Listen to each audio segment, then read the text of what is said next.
A very good morning, dear students, and welcome to e-learning classes of economics.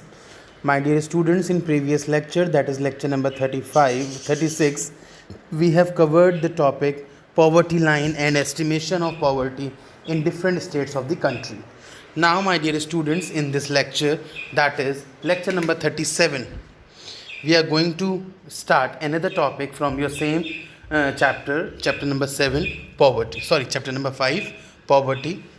Now in this lecture we'll go ahead with the causes of poverty कि poverty के causes क्या क्या होते हैं. Now poverty with reference to under development of the Indian economy. पहले under development of Indian economy के base पे causes देखते हैं. What are the causes of poverty? Number 1, low level of national product. We know that net national product of India is miserably low compared to its size and population. अगर हम population के size से compare करें तो हमारा national product India का काफ़ी low है. पर capita income is also low. Consequence सही, बिल्कुल सही बात है. When national product will be low then per capita income will be automatically low. The per capita income of the country falls in category of poorest country. जो per capita income है हमारी country का वो poorest country में fall होता है according to norms of UN, United Nation के norms के according. Second, low rate of growth rate. Growth rate का रेट भी बहुत लो है. अगर हम बात करें जीडीपी के टर्म में so nearly 5% and the growth of population is nearly 2% and पर capita income grew by 3% only. अगर हम प्लानिंग देखें ग्रोथ रेट की जीडीपी की तो 5% जीडीपी, पॉपुलेशन 2% एंड पर कैपिटा इनकम 3%.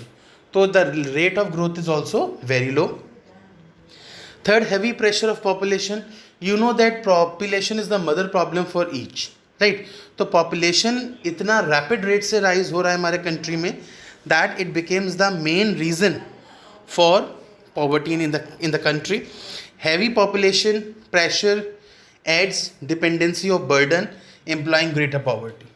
जब population बढ़ती है तो बर्डन की भी, डिपेंडेंसी का भी बर्डन बढ़ता है और डिपेंडेंसी के बर्डन बढ़ने की वजह से पॉवर्टी और ज़्यादा इंक्रीज़ होती है.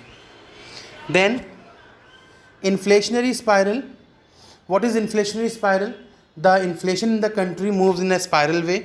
Means when there is low GDP growth, then there is high rate of population, less developed economies in India are vulnerable and that leads to inflationary spiral. और उसकी वजह से क्या होता है बेटा? इन्फ्लेशनरी स्पायरल होता है. Basically inflationary spiral is a situation of persistent rise in price. Inflation compounds poverty. With due to inflation, poverty is also there. Next, your next point is chronic unemployment and underemployment. In our country, there is chronic unemployment as well as underemployment. See, India is a country which sustain chronic unemployment as well as underemployment. Poverty जो है India में, it is just a reflection of unemployment. हमारे country में जो poverty है वो सिर्फ एक रिफ्लेक्शन है किस चीज़ का? अनएम्प्लॉयमेंट का. If I talk about till March 2016, तो till March 2016 4.35 crore persons in our country were unemployed. लगभग 4 करोड़ 35 लाख लोग अनएम्प्लॉयड थे 2016 के स्टैटिस्टिक तक. That is really a huge figure for country like India. Now capital deficiency. See, capital can be considered as one of the most important factors for economic growth. Accumulation of capital क्या indicate करता है? Increase in production capacity of a nation. अगर capital का accumulation हो रहा है that means there is increase in production capacity of nation.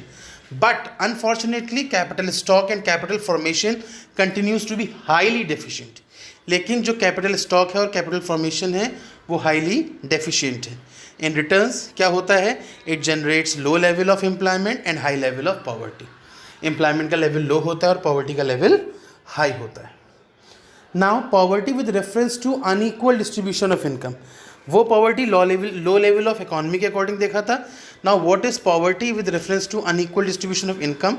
C, poverty in India can also be explain with reference to unequal distribution of income. Poverty in India जो है वो unequal distribution की वजह से भी हम इंडिकेट कर सकते हैं. एफर्ट्स किए गए हैं so that government can moderate inequality through a system of progressive taxation and other measures. काफ़ी मेहनत कर रही है गवर्नमेंट इस बात के लिए कि वो इनइक्वालिटी को मॉडरेट कर सके with the help of progressive tax. Means जिसकी जितनी इनकम होगी उस पर वैसे ही टैक्स इम्पोज होगा, so that efforts can be made to reduce inequality. But despite all such measures, इन सब मेजर्स के अलावा भी India has only tendered compound over the time. See according to 2009-10 reports, अगर हम 2009-2010 की रिपोर्ट के अकॉर्डिंग देखें, so the top 20% of population has 53.2% of total income. जो 20% की पॉपुलेशन है उसके पास 53.2% ऑफ टोटल इनकम है, while the bottom 40% of population has only 15.3% of total income. लेकिन वो जो 40% के पास कितनी है, 15.3% of total income. See according to the monopoly inquiry commission, अगर हम मोनोपोली इंक्वायरी कमीशन के अकॉर्डिंग देखें, सो 1536 कंपनीज हैं which are controlled by just 75 families. इतना मोनोपोली कंट्रोल है कि 1536 कंपनीज 1536 कंपनीज को सिर्फ 75 फैमिलीज कवर करती हैं, right. Unequal distribution of income not only reflect the size of existing poverty, unequal distribution of income से सिर्फ पॉवर्टी का साइज रिफ्लेक्ट नहीं होता है, but it also point out towards the possibility of widening gulf between rich and poor. Rich और poor के बीच में भी गल्फ बढ़ता चला जा रहा है। जैसे जैसे ह्यूज स्टॉक होता है वेल्थ का, तो रिच तो अपना फॉर्च्यून बनाने के लिए केपेबल होते हैं, बट पुअर आर स्टिल